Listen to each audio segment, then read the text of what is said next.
dividing fractions, the first thing you're going to laugh at, I can multiply fractions, so I can divide as well, which is true.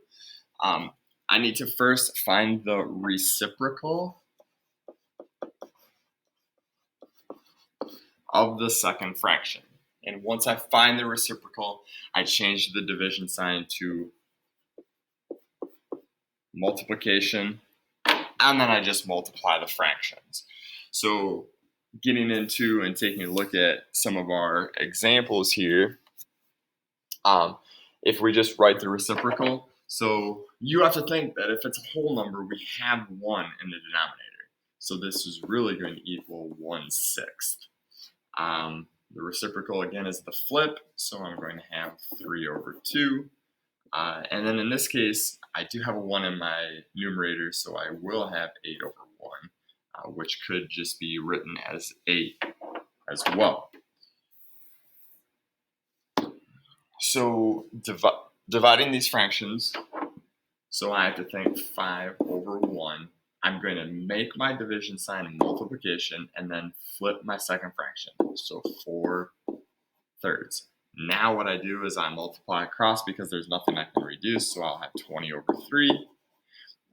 3 goes into 26 times with 2 left over, and 3 is going to be my denominator. So 5 divided by 3/4 is 6 2/3. So 2/3, change it, and then 8/1, so I'm going to have 1/8. I can cancel here, so I'm going to end up with 1/12. So something you could help yourself remember, the process here, the rules, is we could say keep, we can say change, and we could say flip. And if I do that, everything will be great.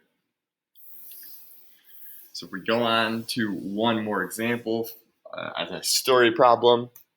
At summer camp, the duration of the soccer games are 5/8 of an hour. The camp counselors have set aside 8 hours for soccer games. How many games can be played in that amount of time? So if I have 8 divided by